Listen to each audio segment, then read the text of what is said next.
उसको तो हम लोग 5 नंबर वार्ड में डंडा रखे थे और डंडा से मार के उसको भगाए थे कि असूली नहीं होगा, तुम लोग दूसरा जग जाओ। कोई भी गिरोह का जब गुर्गा कोई क्राइम करता है तो बिना अपना सरगना के आदेश का नहीं करता है। अराजक वही होते हैं जो कि व्यवस्था की बुरी चीजों को उजागर करते हैं, और अनुशासित वो होते हैं जो एकदम अनुशासन के साथ जी सर सलाम सर करके और उस चीज को एक्सेप्ट करते हैं। तो आप भी थोड़ा सा सतर्क रहिएगा, और व्यवस्था से बहुत ज्यादा उम्मीद नहीं है, लेकिन देखते हैं उसके बाद जन आंदोलन तो इसमें होना चाहिए अगर कुछ नहीं होता है।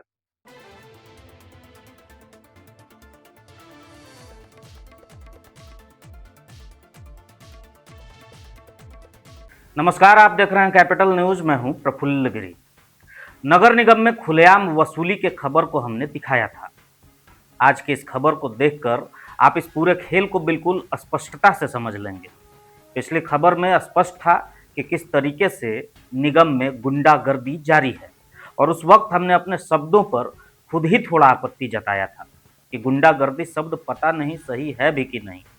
लेकिन आज हमें खुद ये यकीन हो रहा है कि ये शब्द कम था। इससे भी ज़्यादा कुछ बुरा बोल दिया जाए तो भी निगम के लिए कम ही होगा। खबर चलाने के बाद कई पीड़ित परिवार कैपिटल न्यूज से संपर्क किए। एक तो उसमें निगम का कर्मी ही है। दरअसल वीरेंद्र के साथ संजय नाम का एक जमादार एक व्यक्ति को अपने शिकार में फंसाया, नोटिस होने का भय दिखाया, मोटे पैसे की मांग की। डर के मारे उस बेचारे ने 8,000 रुपये दे दिए। लेकिन लाखों कमाने वाले, लूटने वाले इस रैकेट का 8,000 रुपये में पेट भरता कैसे? संजय ने खुद ही एक नोटिस बनाया और नोटिस थमा दिया। लेकिन जिस व्यक्ति के साथ ये मामला जुड़ा हुआ था, उस व्यक्ति का भगीना निगम में कर्मी है। नोटिस मिलने के बाद उसने अपने भांजे से अपनी व्यथा बताई। अब निगम में काम करने वाला भांजा, जिसके मामा जी इस रैकेट के शिकार हुए थे, उसने तुरंत वीरेंद्र को फोन मिलाया। दोनों के बीच की बातचीत से आपको पता चलेगा कि वीरेंद्र नहीं, मनेर विधायक भाई वीरेंद्र से भी बढ़कर बहुत ही ज्यादा पावर में है। निगम कर्मी के सामने ही उसके मामा को लेकर गाली गलौज तक उतर आया। सुनिए इस ऑडियो को। मामा से बात करो। का? मामा से बात करो, कोई पैसा वैसा नहीं लिए हैं। अरे महाराज, संतोष भैया के जानकारी दिए हैं, जितेंद्र को जानकारी है, अमरेंद्र को जानकारी है। 8,000 ले लूंगा, नोटिस फोटिस मार धमकी ले हूँ। नोटिस हो गई होगा। हाँ, नोटिस हो गई होगा। अच्छा तो सर से मिल लो थी वीरेंद्र भैया मिल रहा। 8,000 पैसा दिए हैं तो पैसा अरे वापस नहीं कर लिए दो। हैं, सुने वाली बात में तक मरते ले ले हूँ। सुना, चुप रहा पहले सुना ना। आज साहब से मिलत थी, समझ गिला जाके मिले ना, सुना पहले, सुने वाली बात में। हाँ अपन पहले जाकर साहब जाकर जो मामा हवा ना, हाँ मामा से मिला, सुने वाली बात में। जाने का हलो बा यहाँ पर ही हाँ, जो यहाँ पर ही हल्ला कर लगा के। अरे का नाम हुआ है यार? अमरिंदर। हाँ, अब पूरा ऑफिस में हल्ला हो गया तो जानकारी हो कि वो कहाँ का बिल्डिंग है। तो लास्ट फिर संजीव कारो जो है ना, हाँ, वो उठा के नोटिस कर दिया। तो पैसा 8,000 वापस न कर देता हूँ। वो दे दिए यार पैसा, 6,000 दिल जाके दे दिए हम। हाँ, पैसा दे दिए। वहाँ से कहाँ कहता तू कि दे ले ही के हमारा नक्सू तो नक्सू कहत ना, तनी अहिया तो तनी पूरी सामना सामने। अच्छा ठीक है, हम फिर देवत हुआ लिखित में सर के। लिखित में सर के देवत हुआ कि 6,000 पैसा लिए नहीं दिए वापस। 6,000 का तो अभी जहाँ बोले तो मामा के माई हुआ हम। अच्छा गाड़ी गलोज मत करो, ये रिकॉर्डिंग हो गलत बात नहीं। पैसा जब बोल रहे कि मामा द्वारा हम जब नहीं लिए हैं, जबरदस्ती बोलता है। तू मत यह वीरेंद्र भैया, एक बार आओ प्रमोद महतो वाला में पैसा 3-5 तू करत हला ना घमत हला भैया। अभी लिखित जा आपको जा, अगर मामा अगर तो बोल दो ना तो गाड़ी गलत करा हमारे मामा के समझाऊँ का। अरे खुश हमारा। तो आपने सुना, और बिल्कुल स्पष्टता से इस मामले को आप समझ भी पाए होंगे। अब इस मामले पर हमने वीरेंद्र से बात की और तमाम आरोपों पर भी वीरेंद्र ने अपनी सफाई दी। और इसके साथ ही इस सफाई में ये भी स्पष्ट हुआ कि कैसे निगम में अंधेरगर्दी मची हुई है। जमादार खुद को राजा मेदिनी राय समझ रहे हैं, और सिटी मैनेजर के पद पर दिलीप नाम का एक व्यक्ति कथित तौर पर अब तक मास्टरमाइंड के रूप में देखा जा रहा है। जिसका नाम हमने पहले भी कैपिटल न्यूज पर दिखाया था। आज की पड़ताल में फिर से उसी का नाम सामने आया कि पूरे खेल में नोटिस किसे भेजना है, किसे टारगेट करना है, कितना पैसा वसूलना है, ये सुनिश्चित करना दिलीप नाम के व्यक्ति का ही काम है। सीधे शब्दों में कहें तो दिलीप पूरे रैकेट का मास्टरमाइंड है। वीरेंद्र एक प्यादा है, जो हमने पहले भी बताया था। वीरेंद्र को लगा कि जब वो बलि का बकरा बन चुका है तो वो हमारे कार्यालय पहुंचा। उसने कई ऐसे दस्तावेज दिखाए जिसमें निगम में रहने वाले लोगों पर 1-1 लाख रुपए का फाइन लगा हुआ है। ये फाइन कैसे लगता है वीरेंद्र को नहीं पता।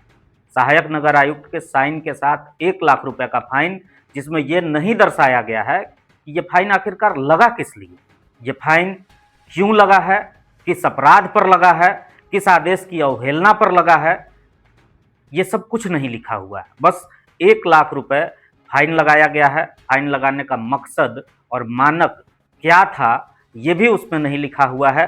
किस तरीके से राशि 1 लाख रुपए पहुंची, जुर्माना 5,000, 10,000, 15,000 क्यों नहीं है, ये भी नहीं है, कुछ स्पष्ट नहीं है। बस एक फॉर्मेट बना हुआ है, उसी में कलम से ऊपर नाम और कलम से ही 1 लाख रुपए राशि भर देना है। और अब इसे देखकर भी आप समझ लीजिए कि घर बनाने वाले लोगों को ये सरकारी कागज दिखेगा जिसमें 1 लाख का फाइन है, तो उसके पैरों तले जमीन क्यों न खिसके। देखिए वीरेंद्र के साथ हमारी पूरी बातचीत। नगर निगम का डेली बेज का व्यक्ति हूँ और मैं नगर निगम में काम करता हूँ। और काम करते वक्त मुझे साहब लोग कोई हमको नोटिस देते हैं तो हम जाके डिप्यूट करते हैं, बांटते हैं। क्षेत्र में कौन घूमता है, कौन साहब क्षेत्र में सर तो घूमते हैं, दिलीप सर को भी मैंने घूमते हैं, उनको कहूँ से आता है तो वो जाके अपने से जाते हैं, नोटिस को बनाते हैं। अब हम जाके हमको मिलता है नोटिस, हम वो है सिटी मैनेजर है। अभी भी कुछ नोटिस आपको मिला है बांटने के लिए? अभी आगे वाला डेट में हमको कुछ मिलेगा नोटिस, और कुछ फाइन के भी हमको नोटिस मिलता है, तो हम घर घर जाके ढूंढते हैं और फोन भी करते हैं हम। ये आपका फाइन का नोटिस? हाँ, ये फाइन का नोटिस है, ये नोटिस है, 1 लाख का फाइन लगा हुआ है। हम जाके कॉल करते हैं। कुमार, इन पे 1 लाख रुपए का फाइन लगा है। हाँ। अच्छा, इसके बाद दूसरा नोटिस है आपके पास, नोबेल खाखा। हाँ, ये वार्ड नंबर 5 के हैं। हाँ। मोबाइल नंबर और 1 लाख रुपए इन पे भी फाइन है।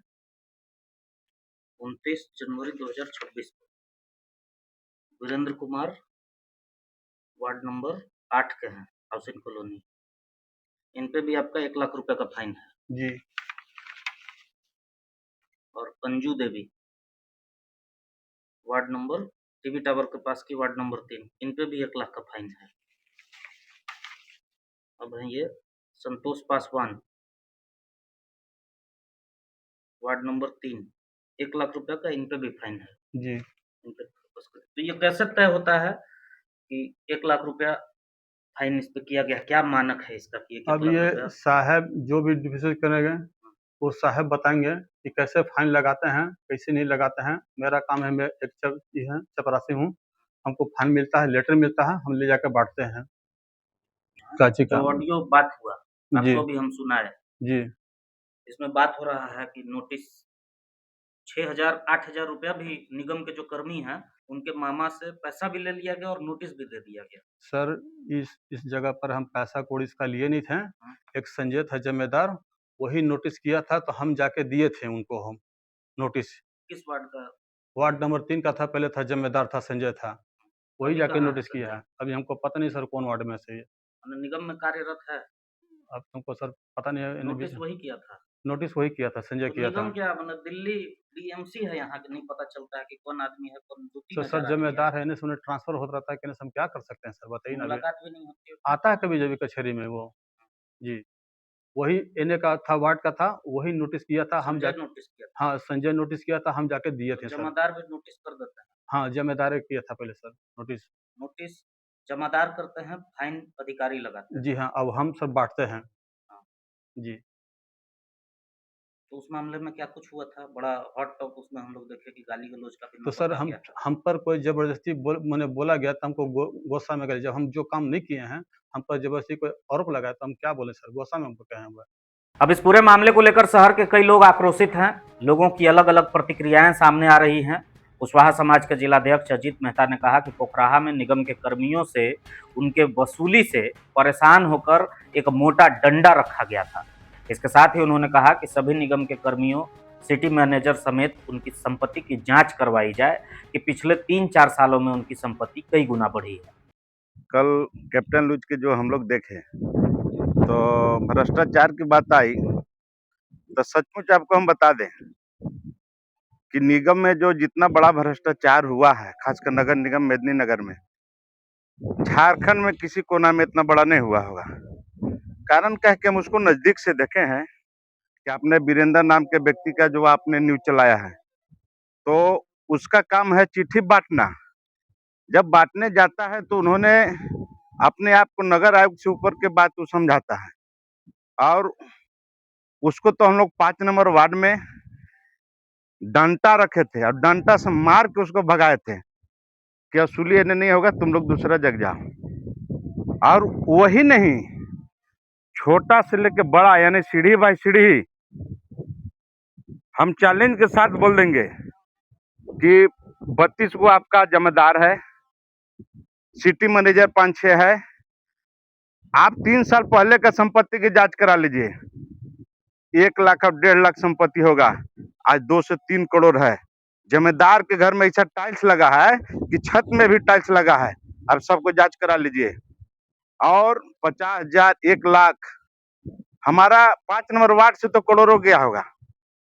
अब सबसे ज्यादा शिकार कौन है बता दे रहे हैं, जो ग्रामीण क्षेत्र नया जुटा, सिंगरा, बारलोटा, पोखराहा, इस सब का दोहन हुआ है। और उसमें हम आपको बता दें कि नियम भी उन्होंने बना के पैसा तहसील का बचने के उपाय भी बताता था। जब पूरा विधि व्यवस्था बता देता, हड़का देता, आपका बीपी हाई कर देता, आपको 5 लाख के बजट बचा देता, 1 लाख रुपया में उन्होंने सौदा तय होता लेकर, और उन्होंने जवाब बनवा कर देता कि आपको जवाब बना के देना है कि 2018 के पहले से मेरा मकान बना हुआ था। सोचिए, जहां तक बात है तो पूरा सरकार जो है भ्रष्टाचार में लिप्त है। बताइए ना, गरीब गुरबा के बालू जो फ्री रहता था, जल जंगल जमीन, झारखंड में नेता जो बात करके मंत्री बने, सीएम बने, आज रात भर के 10,000 दे के ट्रैक्टर वाला बालू चलवाता है। एकरा से बड़ा भ्रष्टाचार कौन होगा? छोटा से लेके बड़का मुख्यमंत्री तक है। इसलिए निगम है तो ज्यादा चिंता की बात नहीं है, कोई बड़ा विषय नहीं है, क्योंकि हर जगह ही भ्रष्टाचार है, क्योंकि सरकारें भ्रष्टाचार में लिप्त है। युवा नेता मणिकांत सिंह ने भी इस पूरे मामले पर मुखरता दिखाई है। पहले भी उन्होंने कहा था कि असल चोर लुटेरे बीच कचहरी में बैठे रहते हैं, उन्हें कोई क्यों नहीं उठाकर जेल में डाल रहा। पहले उस क्लिप को सुन लीजिए और उसके बाद सुनिए कि आज उन्होंने इस पूरे मामले पर क्या कहा। है कि ढेकना दुबे, चिलना सिन्हा, फलनवा सिंह, यही लोग जो है सो बस पैसा कमाए होती है। यह सब डकैत बैठा हुआ है बीच कचहरी में, दिन भर बैठ के वसूली कर रहा है, आम जनता से रंगदारी वसूल रहा है। इन लोग को कोई कानून पकड़ के बंद काहे नहीं कर रहा है? ये आम लोगों के साथ खिलवाड़ है, नया वर्ल्ड ऑर्डर स्टेब्लिश कर रहे हैं लोग। देखिए, न्यूज तो आप बहुत क्रांतिकारी चलाते हैं, और जो आप चलाए उसमें आधे लोग तो वो डेटा इकट्ठा ही इसीलिए करते हैं कि उसको मैनेज कैसे किया जाए। लेकिन आपको एक चीज याद दिलाना चाहेंगे, शायद आपके पास वो क्लिप होगा, हम आपको 2 महीना पहले बोले थे कि संगठित अपराध के रूप में उसको व्यवस्था में करके, और सबसे ज्यादा वसूली करने वाले लोग तो बीच कचहरी में बैठे हैं।